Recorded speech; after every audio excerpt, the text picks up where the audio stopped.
Kaugnay pa rin sa UAP Season 76 Men's Basketball Championship, makakasama natin si Jerick Teng ng USC Growling Tigers at kanilang ama ni DLSU Green Archer Jeron Teng, ang kilalang PBA legend si Ginoong Alvin Robocop.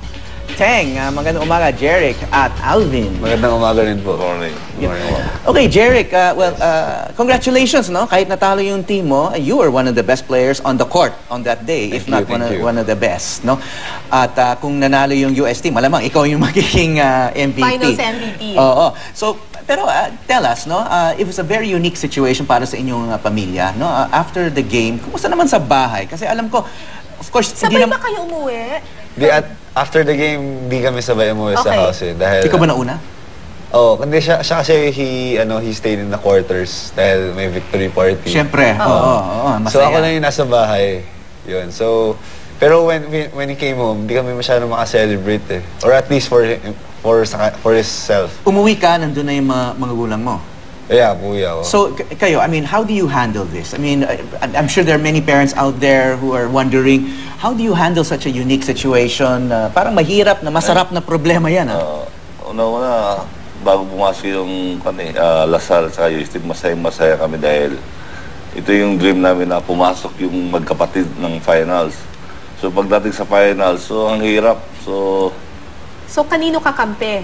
Actually, hati kami ng misis ko. So, ako naman sa Lasal, yung misis ko. Palagi? Jerick, ganun lagi. Ano yung pinag-usapan ninyo na, sige, dito ako sa Lasal? Siguro, gusto ko yan, kailangan neutral tayo dahil both team kasi halos... Nagsuot kayo ng team color?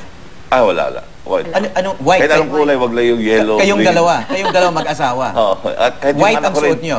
So, napaka-neutral. Okay, yun ang talaga napag-usapan sa pamilya. Ay, yung mga ibang anak nyo, anong ginawa nyo? Ganun din. White, so white ang official color ng pamilya. So, napag-usapan na ba yung game sa bahay ninyo? Yung pinaka-last na game, napag-usapan na after all this? Na-breakdown nyo ba? Yes, actually, na-breakdown na namin. Nandun din si Jeron? Lahat kami, swing in na lahat ng Pero, yun nga, we're just happy na it's over, na balik na ulit kami sa normal, ni Jeron, and I think, okay na naman kasi kahit paano, we did our best. We both did our best, and yun nga talaga, one has to lose, one has to win. Yeah, kasi yung huling nakita namin sa'yo sa television, no? Nasa gitna ka ng court, umiiyak, you had your face in your jersey, nakapalibot yung mga photographers. Can you explain to us what was happening at that time? Wala kasi yun nga, it's very tough for me. It was very tough for me dahil I knew it was my last game and I knew that wala na ako chance to get that championship. Okay, dami nagtatanong sa Twitter ngayon tungkol doon sa last play ng UST, ano? Walk us through that last play. Was that planned na ikaw mag-inbounds pass? I mean, that was a very controversial play, no? Kasi you were the best player on the court, or at least on your team on that day. You hit 4 triples. You could have easily taken that last shot. It might have been a higher percentage shot, but hindi ikaw. Binigay sa sentro. You were out of the play at that point. Did you agree with that play? Well, it's the decision of my coach, Coach Pido, and I respect him. And siguro nagtiwala rin siya sa akin na siguro ako yung pinaka-veterano sa team namin na he knows that di ako mag-turnover. Siguro yun yung pananaw niya, and I respect him, and yun nga, may trust din naman sa teammates ko. Yun nga, unfortunately, hindi namin na-shoot yung last. So in other words, he needed an experienced player to pass the ball inbounds. Yes. Kayo, Alvin, a veteran player, you're also a coach.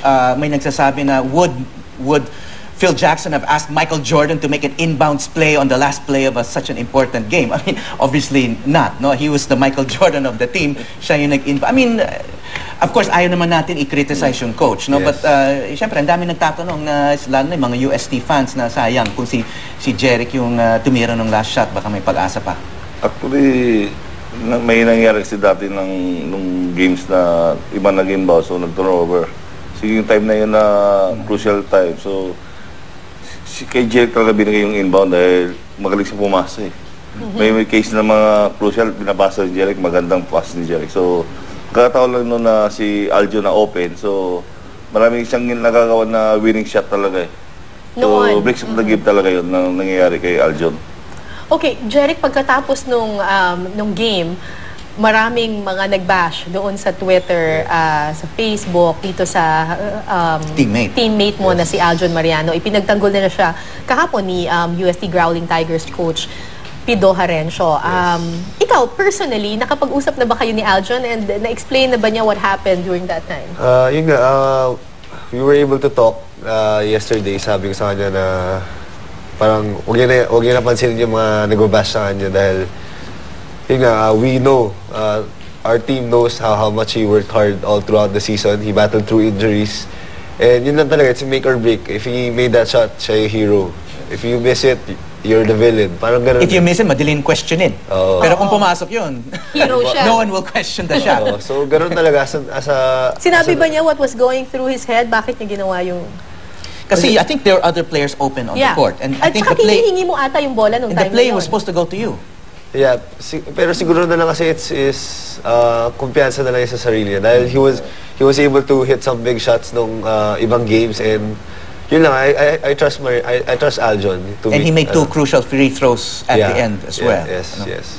Okay, Alvin, ikaw, gaano kahirap na magpalaki ng... kasi mahirap para sa iyo nung time ng finals na magkalaban yung dalawa mong anak.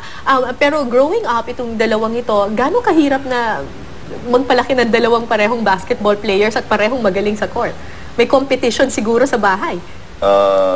Siguro mayroon din dahil halos yung position na halos din magkalayo. So maganda pa sa kanila yun na kailangan lang mag-improve. Did you feel pressure na as a child, anak ka ng isang professional player din, no? Yes, may pressures din pero syempre parang it's a motivation na rin for me na to follow his footsteps. Dahil yun nga, marami nagsasabi mga coaches ko before, mga parents ng mga teammates ko na yun nga, yung time ng dad ko talaga grabe na sikat siya and all and talagang hard work. So yun yung siguro pressure na dapat pantayan ko yung achievements ng dad ko. Okay, na-interview namin yung kapatid mo si Jeron kahapon, no? And sabi niya, parang he felt you really wanted to win during the game. Kasi parang mas physical daw ang laro mo kahit lalo na nung nagwa-one-on-one kayo, no? Talagang mas physical ka. So, in other words, kahit kapatid mo yon, you're not letting up. Talagang yung full contact nandun pa rin kahit kapatid mo, no? Yes, especially nung game 3 na dahil nagstay kami sa kanya-kanyang quarters. Ako sa USC, siya sa LaSalle, sa quarters. So, medyo nawala yung pagkakapatid namin for the meantime. So, yung game 3 talaga... Hindi mo na iniisip, basta kalaban. Basta kalaban. So, kaya nung game 3, siguro lumabas din yung laro talaga namin dahil nga hindi na kami nahihiya sa isa't isa. Alvin, hindi ba easier kung kunyari parehong college na lang ang pinasukan ng dalawa mong anak? Wala nang issue. Wala nang issue. Parehong UST or parehong LaSalle. LaSalle? Siguro... Kasi para sa amin kasi yung nangyari sa kanila kasi yung gap na malayo. So, kaya napunta si Jero kasi mayroon kaming parang sa Chinese temple. Chinese temple. Na parang guide kung ano mas better. Humingi kayong guidance doon sa Chinese temple at ang advice ay pumasok sa LaSalle si Jeron. Jeron naman sa UST. So, paano yun? Pumupunta kayo regularly doon sa Chinese temple to ask for advice? Yung mga major decisions namin, doon namin binibase. Tapos syempre, may sarili na rin kaming pananaw. Like, kung ako sa UST, tinanong ko sa temple, then sinabi nga maganda ako for UST. And then, sakto naman, yung maraming mga graduate. So, yun nga, nag-agree naman dun sa lumabas dun sa temple na okay sa akin sa UST. So, ano yung age gap nila? Sabi mo nga, malayo yung age gap. 3 years. 3 years. 3 years. 3 years naman. Pero Okay. nag-abot sila sa college. Yes. No? So, looking forward, anong plano mo ngayon? No? After 5 years ka sa UST Yes, and yes. now, ano yung options mo? Yun nga, it's my plan to really play in the PBA ever since. Yun na lang ang plan ko. So, siguro I'll enter this year's draft. Okay. You're a coach, you're his father. And what parts of his game should he work on to be a good professional player? Ano bang kailangan niyang i-strengthen pa? saan siya kailangan mag-improve? Siguro sa shooting pa rin dahil kailangan niya sa pagdating ng PBA. Kailangan niya mas accurate yung shooting niya sa mas mabilis. Tsaka mas malalaki yung player sa PBA, no? Kailangan ba niya Di tulad lumaki na sa- konti? Medyo mapabigat. Oo. Curious lang ako, Alvin. I'm sure tinatanong ito palagi sa'yo. Sino ang mas magaling doon sa dalawa mong anak? I'm sure lagi tinatanong yun sa'yo. At anong sinasabi mo? medyo proud ako dahil marunong sila mag-basketball, magkakaiba yung kanilang skill nila. Si Jeron medyo power, puro drive. Ito naman more of shooting. He had 4 3-pointers, si Jeron wala. Nung game 3. Puro si Jeron kasi more perimeter, mga drive, yun talaga. But he's also a good passer, si Jeron. Oo. So pareho silang magaling mga pumasa. Pumasa. Siguro, kailangan lang mag-improve yearly. Hindi pwede yung steady lang yung performance mo, kailangan lagi improve. So pareho silang magaling pero sa magkaibang larangan. Kumbaga, magkaiba. sa shooting yung isa sa mga drive. Yes. Mas maganda nga kung isang team na lang sila pagdating sa PBA. Pwede din. Pwede rin.